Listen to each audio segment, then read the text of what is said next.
Joe Barry. And I get it. I understand it. I'm definitely part of it, especially in game. But the more I've thought about it, the more I think there's nothing to be surprised about here. And it's interesting when you look back at, past Joe Barry's time. You go back and you look at Mike Pettine's time. Matt LaFleur has talked a lot about what he wants as far as play style goes, right? And the all 11 hats to the ball, swarming mentality. And that is even before you get to the idea of whatever scheme you're going to be running and this idea of the too high shell.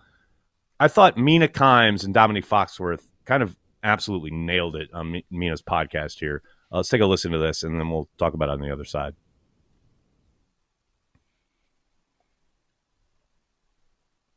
Or maybe not. Nicole, you there?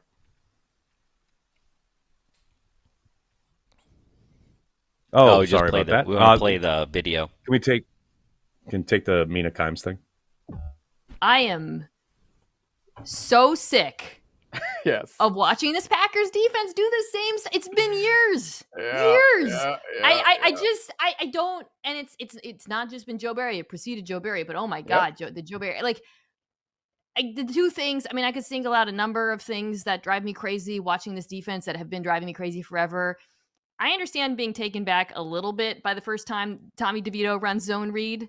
How are you still being fooled by that or not accounting for it deep into the football game? It was like when teams used to play Daniel Jones, same quarterback. Like, what are you doing? You know he's going to keep it on some of these. It was mind-blowing. And then that final drive, knowing just the situational football, you know that all they have to do is get into field goal territory, still giving them these cushions. It's Tommy DeVito. What are you doing?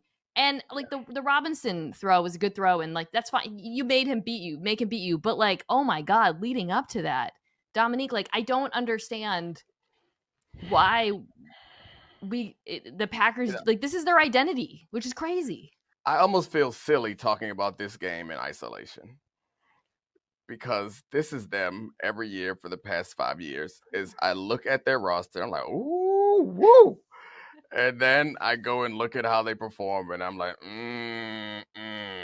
And it's this was week to week. The last few weeks, they've been getting pressure, and it's been making the whole defense look better. They haven't had Alexander out there, which hurts them, but also, the defense has been good. And they weren't terrible in this game, but I guess they were pretty bad considering the opponents. When you are getting ready for this game, who are you supposed to be concerned about? It's not like they have a dominant O-line. I was going to say, you should be sacking Tommy DeVito. I think his numbers when he had over 2.5 seconds were extremely good yesterday. I mean, it's just... I don't know. It doesn't make sense to me. They're not a team that is good enough to be having letdown games. I just don't know. I can't explain it. I don't understand it. It doesn't make sense. It's just something that happens with this team all the time. All the time. Yeah, we're sorry, guys. I know we're having issues with the feed. They're working on it on the back end. But yeah, the thing that Mina says initially is you totally identify with as a Packers fan. And then I think Dominique absolutely nails it when he says it preceded Joe Barry. It's been them for a long time. This is not new. And it goes back to what I was talking about before. Matt LaFleur has stated what style of defense he wants to see. But at some point, okay, Matt, why aren't you making changes? You get what you emphasize. That is the old coaching adage where, okay, are you emphasizing these things with your guys, with your staff? Because I never see it. I never see a change. And now, to Dominique's point, sometimes stop the run. Play good run defense and tackle people. We always knew that. Those are that I don't think we're ever going to be good at that. At least not this season or next season. But the fact that we can rush and we just succumb and don't have discipline when it comes to rushing the quarterback in these kind of games is just. That's the part I think that gets the most old for me. Because I knew they were going to drive down the field. We don't have at the end of that game, everybody knew what was going to happen.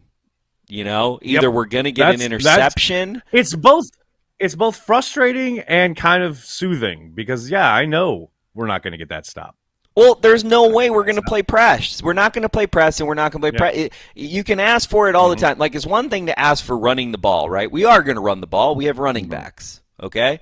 But, we're not ever really going to play press, and we're not ever, like, you can tell because if there was ever a time to play full court, like, straight up man-to-man press coverage, right, it was at the end of that game.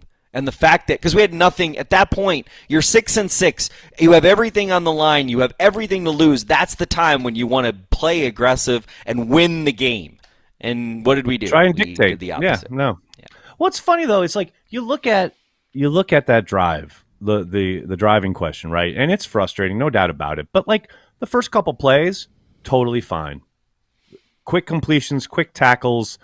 They're limited, they're not marching. The one that kills me is there's the play up the right sideline where Carrington Valentine, I think they're going to play cover 3, but Valentine starts way off, right? And then starts backpedaling. And the receiver just goes about 5 yards, stops, turns around, catches the ball, gets a 9-yard gain. Now they're ahead of the sticks. It's second and like 1 or 2.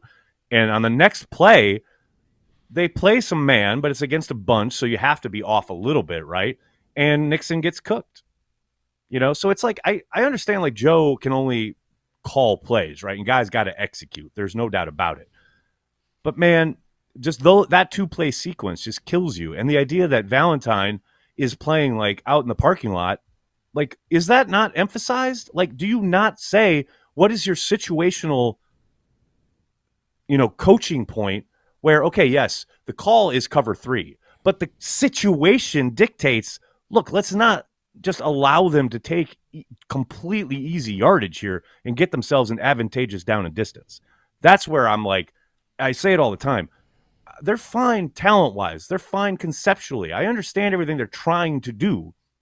It's just situationally, they are, I hate to be so harsh with it, but they are almost inept situationally.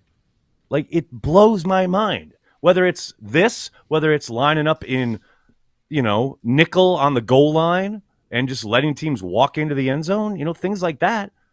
Yeah. It's the situational Well, it's not just the defense, to be honest, because you got a running back who annoying. should go out of bounds, who instead runs thing, inbounds. Yeah. I mean, come on. Yep. No. Yep. I hear you. Again, are they practicing these things? Is this emphasized? Only Matt and his staff can answer this, right? But you get what you emphasize. And the product on the field suggests it's not being emphasized. And these situational things are not being drilled the way they probably should be. That's all. I'm not trying to be unfair, but that's the evidence on hand. Again and again and again. I don't know. They're too undisciplined up front. Well, that's the other part that just killed me on Monday night. Like, we're talking about a complete breakdown when it comes to contain, rush lane, something you talk about all the time, Corey. We certainly saw Rashawn Gary, I think, was the worst culprit. But, Enigbari didn't cover himself in glory either.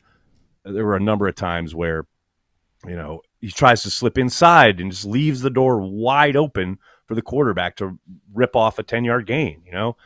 These are the things where you can't take anyone lightly. And it sure feels like they did.